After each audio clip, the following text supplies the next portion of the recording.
In 2000, AOL spent $165 billion buying Time Warner and destroyed nearly $100 billion of it within 2 years, in what is still called the worst merger ever made, the single largest loss in the history of American business. But that is only the explosion everyone can see. The real story, the engineering story underneath it, is stranger and sadder. Because at that exact moment, AOL was not a struggling company making a desperate bet.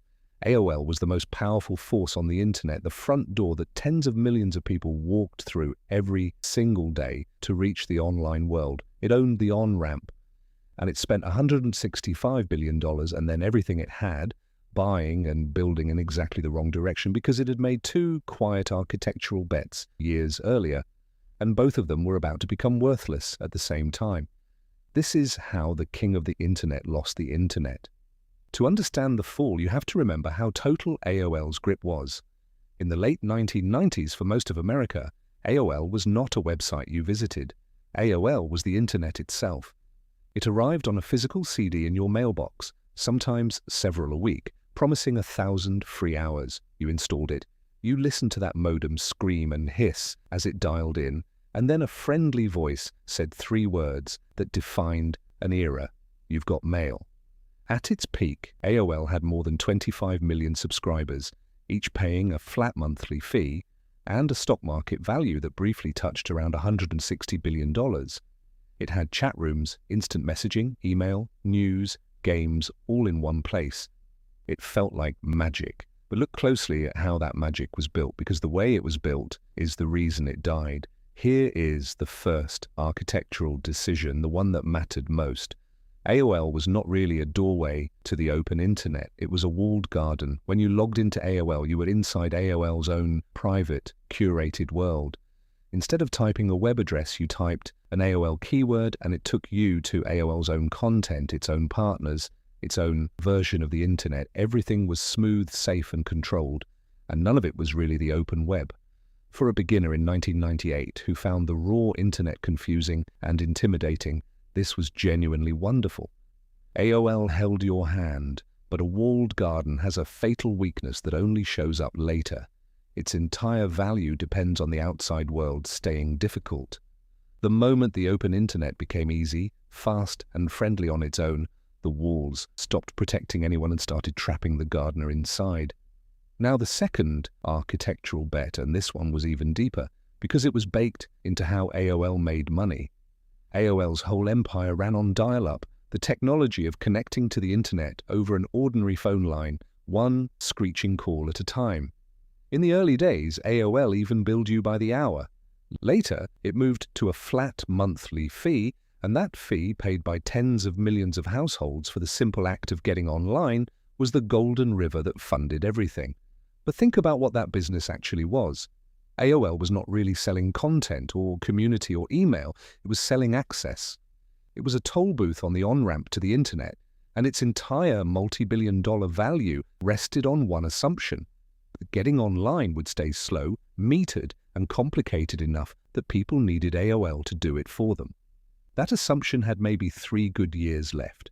So in January 2000, at the absolute peak of the dot-com bubble, AOL made its move. Its stock was worth more than General Motors and Ford combined, despite the company being a fraction of their size, and its leaders knew, on some level, that this was insane money that could not last. So they spent it. They used that inflated stock to buy Time Warner, one of the largest media companies on the planet, owner of CNN, Warner Bros., HBO, and crucially, a cable network. On paper, the logic was sound. AOL got real content and, more importantly, it got Time Warner's cables, the physical broadband pipes that were the future of getting online. AOL was trying to buy its way out of the dial-up trap before the trap closed. It was the right instinct executed at the worst possible moment in the worst possible way. Because weeks after the deal was announced, the dot-com bubble burst. AOL's stock, the currency it had used to buy Time Warner, began to evaporate. The advertising revenue that internet companies had promised dried up overnight. And in 2002, the combined company took a goodwill write-down of nearly $100 billion, formally admitting that the AOL half of the merger was worth a fraction of what everyone had pretended. Ted Turner, who had folded his empire into the deal, personally lost around $8 billion and would later compare the loss to a death in the family. The cultures of the two companies despised each other. The fast-talking internet cowboys and the old Hollywood establishment could not agree on anything, but the write-down and the culture clash were symptoms. The disease was still coming, and it was technical. Here is where those two old architectural bets come to collect at the same time. All through the early 2000s, always-on broadband, delivered over cable and DSL, spread across the country. And broadband did not just make the internet faster, it quietly destroyed AOL's entire reason to exist. Broadband was always on, so there was no dialing in, no busy signal, no modem scream. It was usually sold by the cable company itself, bundled with your television. So the Tollbooth, the metered on-ramp that AOL owned, simply vanished. People did not need to pay AOL for access anymore because access now came straight out of the wall. In one of the great ironies in business history, AOL had bought Time Warner specifically to get its broadband cables and then proved utterly unable to convert its dial-up empire onto them. Millions of subscribers, no longer needing the on-ramp, began cancelling, and every one of them took their monthly fee with them. And as the Tollbooth collapsed, the garden walls fell too, because by the mid-2000s the open internet was no longer confusing or intimidating. Google made finding anything trivial. Browsers were fast and simple. Websites were everywhere and free. The entire problem AOL's walled garden had been built to solve, the problem of the internet being hard, had been solved by the open web itself for free. Why would anyone stay inside AOL's curated garden when the whole world was one search box away? AOL's keywords, its channels, its carefully managed content, all of it became instantly pointless. The company tried to pivot, giving away the email accounts it used to charge for and reinventing itself as an advertising business, but the empire was already gone. AOL, once valued as high as any company on earth, was eventually sold off to Verizon for about $4 billion, a rounding error compared to what it had once been.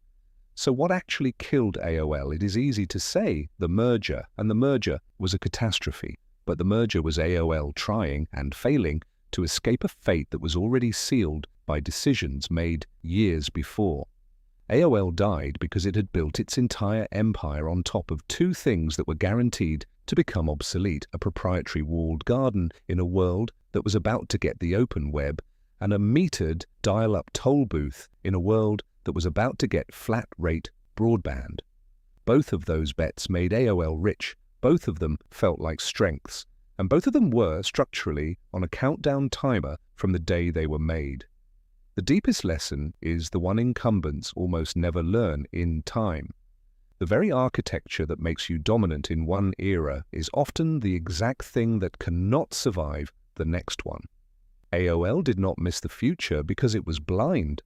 It missed the future because it was standing on the on-ramp, collecting tolls, right up until the day the road went around it. AOL was the front door to the internet, and it lost the whole house. It was not the only giant that owned that front door and threw it away. Another company was the portal an entire generation used to reach the web, and it had the chance to own search before Google existed, and it said no. If you think spending $165 billion to lose the internet was bad, wait until you see the company that was handed search itself and gave it away. That story is on the channel right now, and the link is on screen. The